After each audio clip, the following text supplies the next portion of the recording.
Chômage partiel chez Ineos Automotive à Hambach. À partir de lundi, le site va être à l'arrêt et ce pour plusieurs semaines. Le temps de trouver un nouveau fournisseur de sièges suite au dépôt de bilan de Recaro Automotive. La mobilisation n'aura pas suffi à sauver la 3e classe. L'école de Vitrain doit se contenter de 2 classes. La rentrée en multiniveau fait grincer des dents, en particulier dans la classe qui réunit des élèves de maternelle et d'élémentaire. L'Allemagne a décidé de rétablir les contrôles à toutes ses frontières, exemple sur l'axe très passant de la Brème d'Or entre Forbach et Saarbrück, où des agents de la police fédérale allemande procèdent très régulièrement à des contrôles. La scène nationale de Forbach-le Carreau a présenté sa nouvelle saison culturelle, une programmation variée mêlant théâtre, danse et musique. À Frémin-Merlebach, le Gouvy met l'accent sur l'humour. La saison culturelle fait la part belle aux humoristes. Il y aura aussi des magiciens et des mentalistes, ainsi que du théâtre et des concerts. Mettre en avant la biodiversité à travers des photos, c'est le pari lancé par la municipalité de Rohrbach-les-Bitches qui a organisé pour la première fois un concours photo. Le jury a présélectionné ses 10 clichés préférés, à vous de les départager en votant. Bienvenue sur Mosaïque Cristal. Dans cette émission, on parlera largement de développement durable avec l'invité du jour, Delphine Ordener, est adjointe au maire de Rohrbach-les-Bitches, où la semaine, ou plutôt les semaines du développement durable commencent aujourd'hui et vont se poursuivre jusqu'au 8 octobre. On vous dévoile le programme dans quelques minutes. On commence cette émission avec une mauvaise nouvelle sur le front économique. À partir de lundi, le site Ineos Automotive de Hambach va entrer dans une période de chômage partiel. L'usine subit les conséquences du dépôt de bilan de Recaro Automotive qui fournissait les sièges du Grenadier.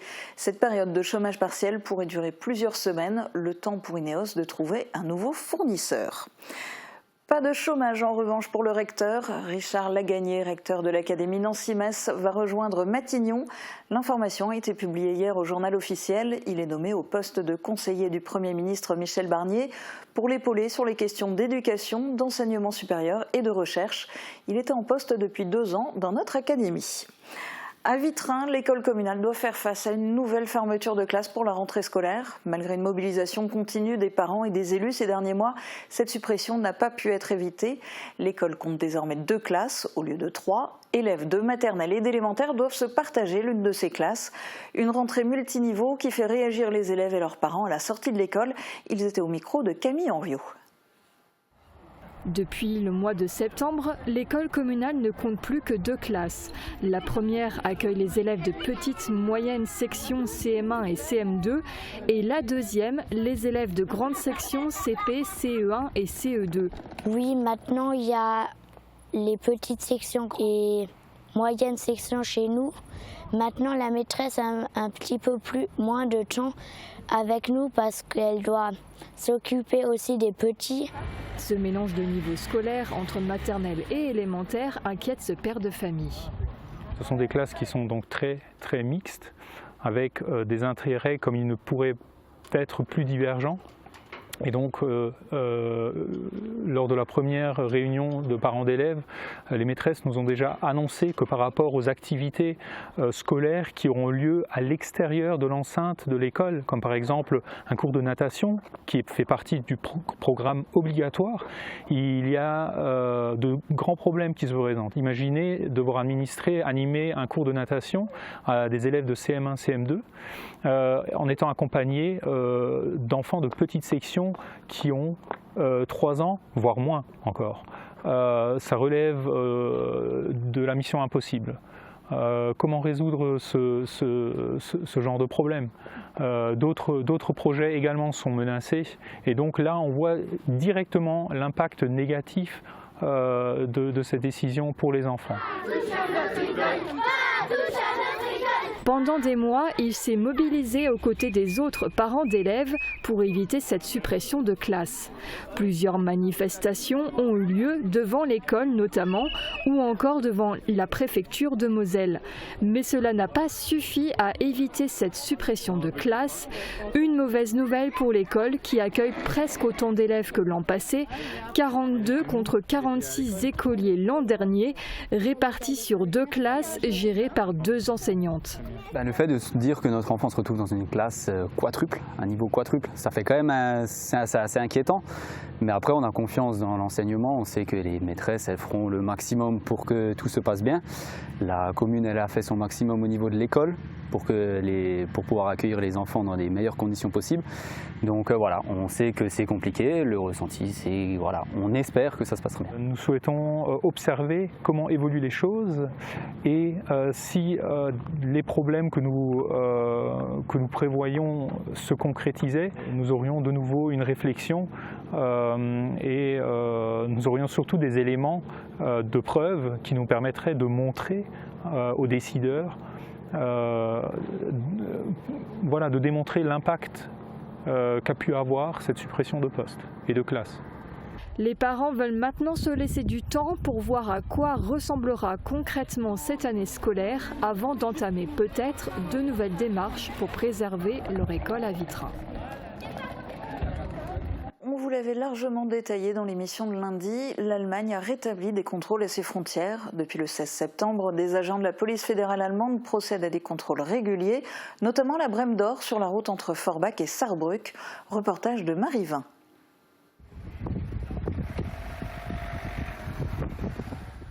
Une situation qui rappelle la période du Covid-19.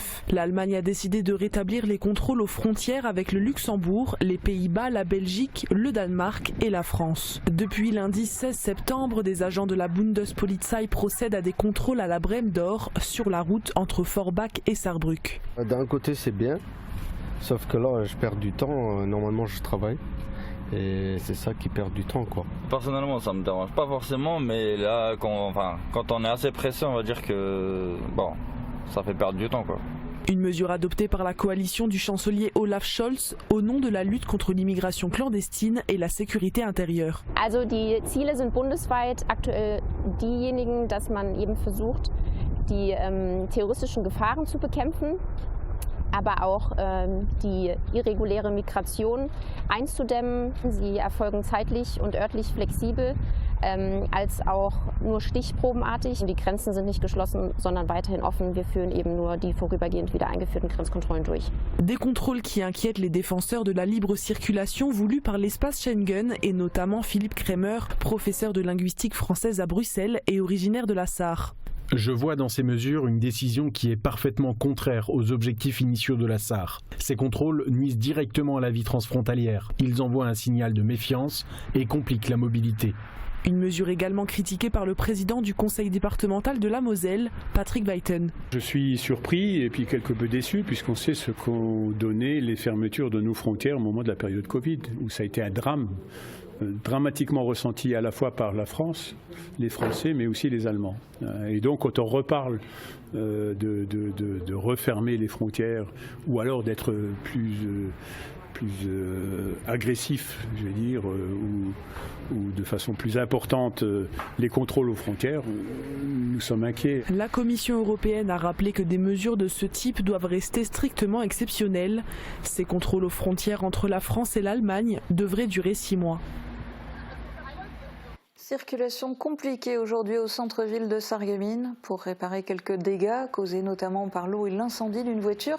La rue du Général Kremer et la rue de la Chapelle sont actuellement en travaux.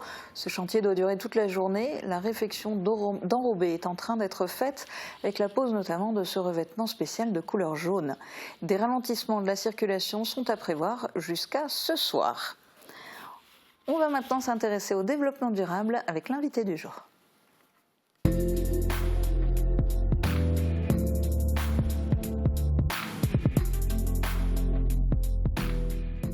La semaine européenne du développement durable, ça commence officiellement aujourd'hui et à Rohrbach-les-Bitches aussi. C'est la première fois que la commune se lance dans cet événement.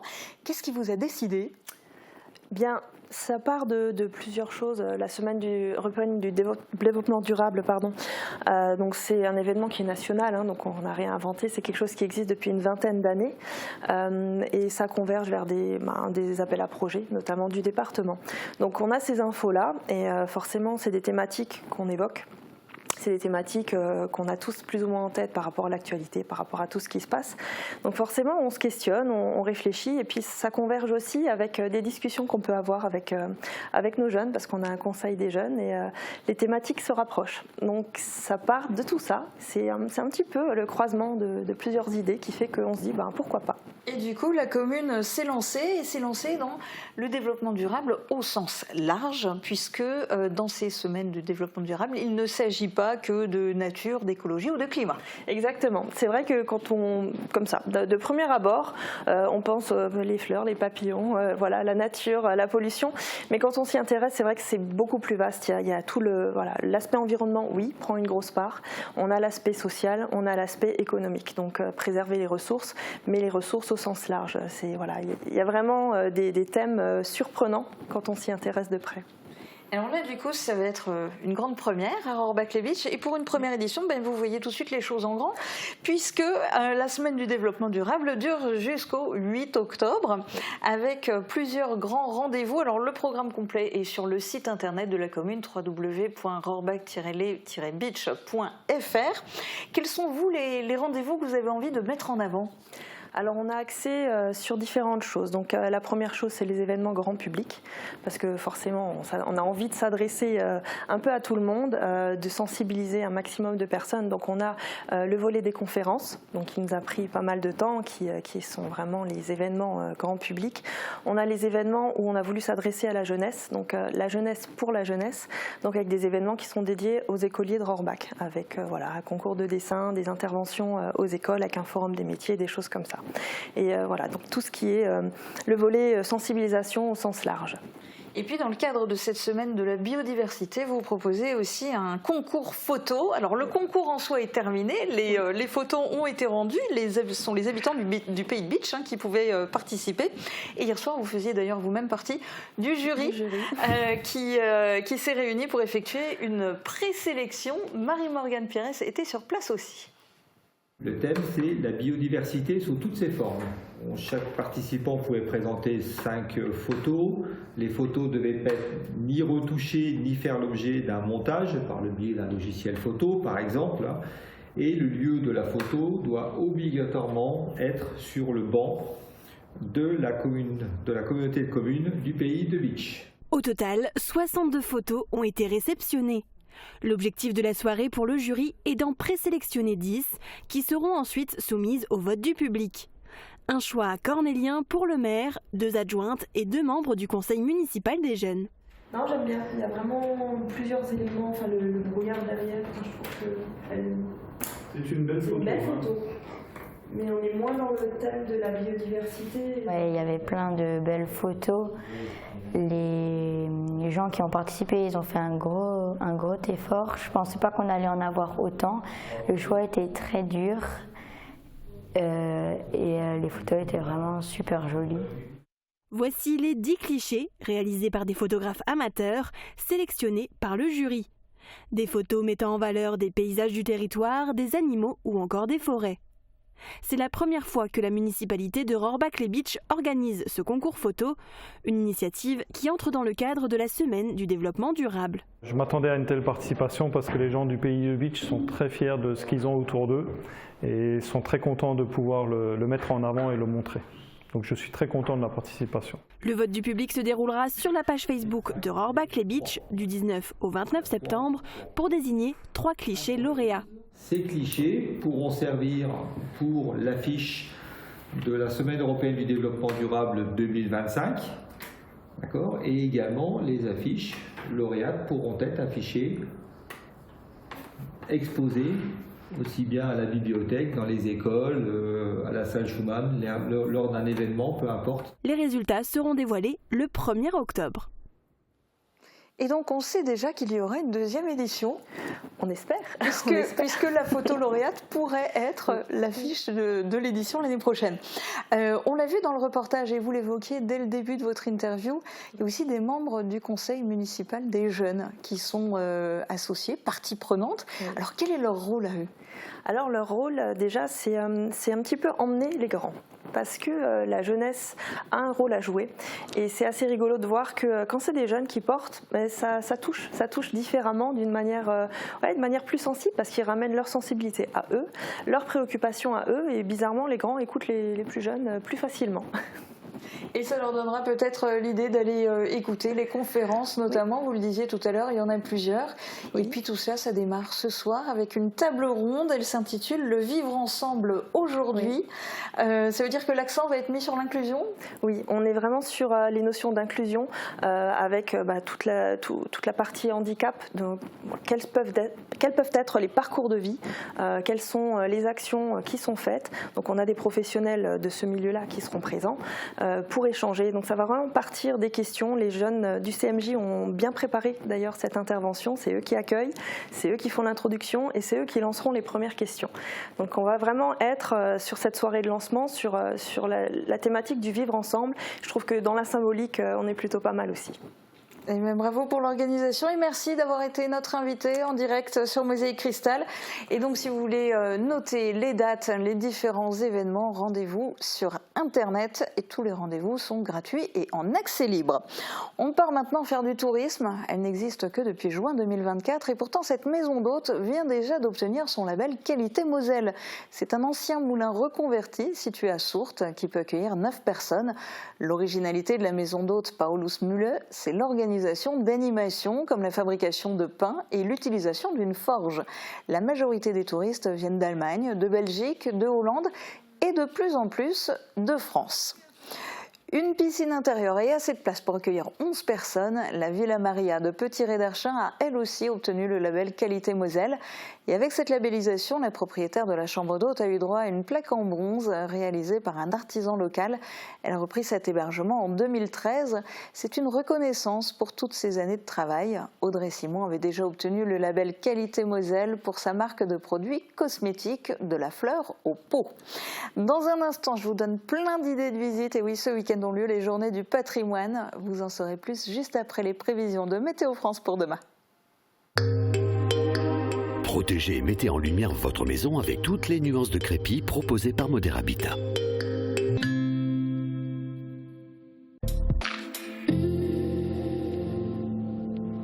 Bonjour tout le monde, certains d'entre vous ont peut-être mal dormi cette nuit, mais rien d'étonnant puisque c'était la pleine lune. Et un autre phénomène s'est produit en même temps, une éclipse lunaire. Enfin, partielle, parce que seulement 8% du disque lunaire était impacté, mais on pouvait quand même l'observer à l'œil nu. Et pour ceux qui l'auraient manqué, le phénomène a été filmé et diffusé en direct sur YouTube. Et on peut voir l'ombre de la Terre projetée sur la Lune, mais on voit bien que l'éclipse n'est pas totale.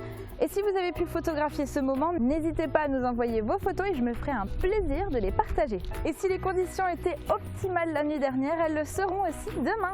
Les averses et les nuages ne seront pas au programme et on pourra profiter d'un large soleil tout au long de la journée. Côté température, les minimales iront de 13 à 14 degrés et les maximales de 21 à 22 degrés. Demain, nous fêtons les Émilie et il fera jour de 7h14 à 19h35. Passez tous encore une très belle journée et à demain.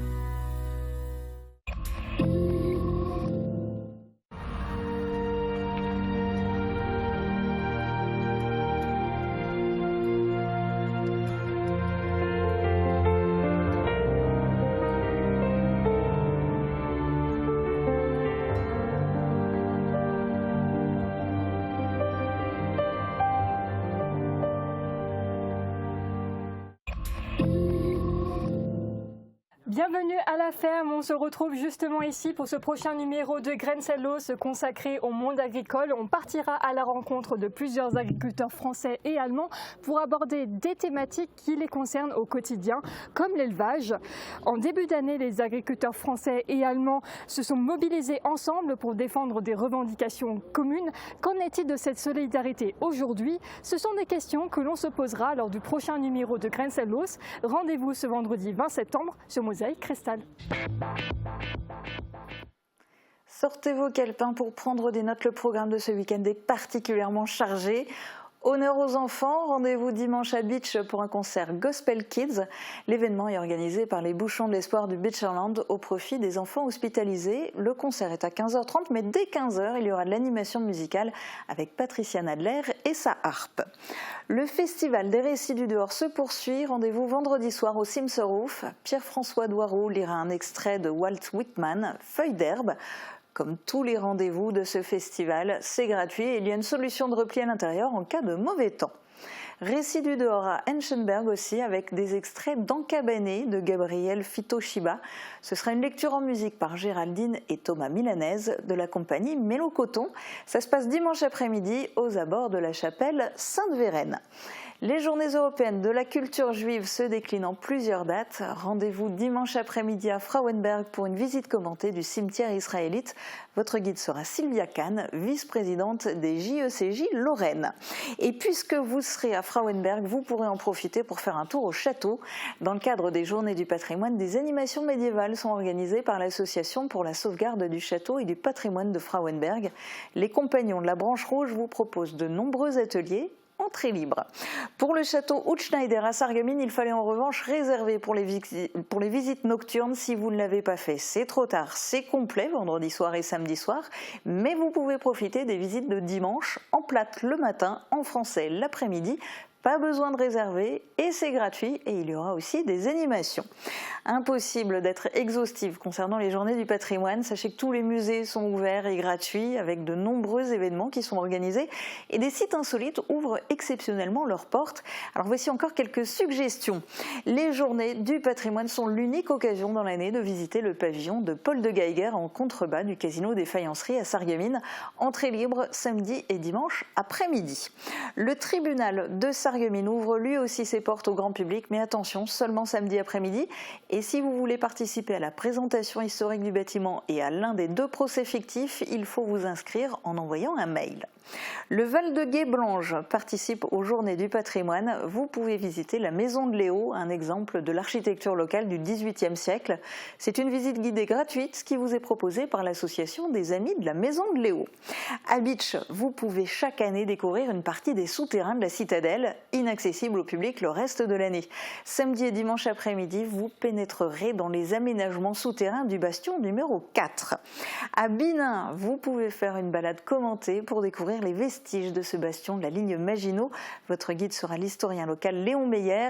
Il vous accueillera devant l'école élémentaire à 14h30 et vous montrera des photos et documents avant de vous emmener en balade.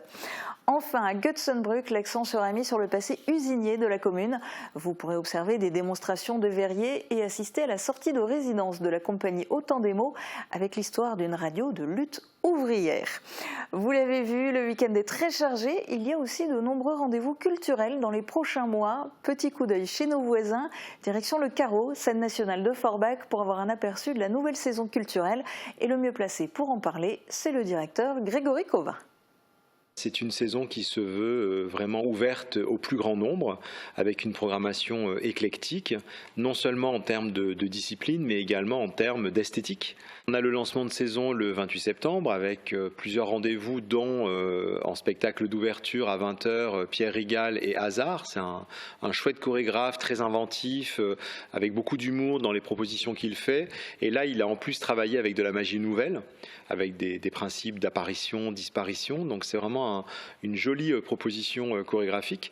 Ensuite, on va enchaîner très vite avec un concert de musique actuelle, puisqu'on a Alyosha Schneider, qui est ce jeune chanteur, comédien qu'on voit un peu partout aujourd'hui, qui vient faire un concert ici pour présenter son nouvel album, qui est pour la première fois en français, puisque c'est un artiste donc aux origines canadiennes, donc il avait plutôt finalement l'habitude de travailler en anglais sur ses chansons.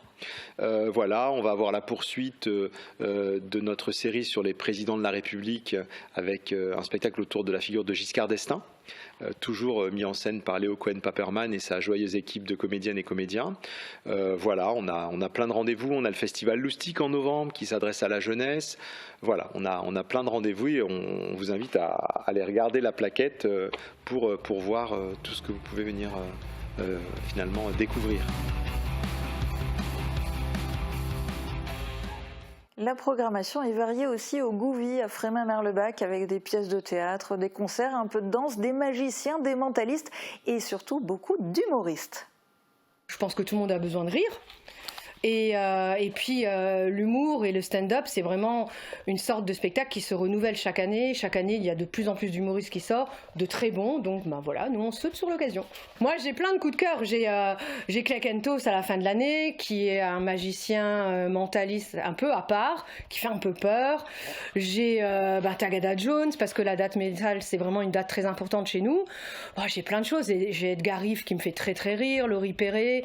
J'ai une affection particulière pour Joseph Gallet qui joue dans Une famille en or, parce que c'est quelqu'un qui, depuis que j'ai commencé dans ce métier, qui vient souvent jouer chez nous. On commence le 21 septembre avec Joseph Gallet dans Une famille en or, qui est une pièce de théâtre très rigolote avec laquelle vous allez voyager. Ensuite, on a Alexis Tramoni, qui est un humoriste qui est très très caustique. Je pense qu'il faut venir le voir avant qu'il ait plus le droit de jouer, parce que c'est vraiment parfois limite. Et ensuite, on a Jim Boer en concert, qui, voilà, je pense qu'il aime pas trop qu'on dise qu'il est le fils d'Axel Bauer, mais tant pis, on va le dire. En concert, c'est de la variété française et internationale, c'est très joli, il a une super voix, et on vous attend.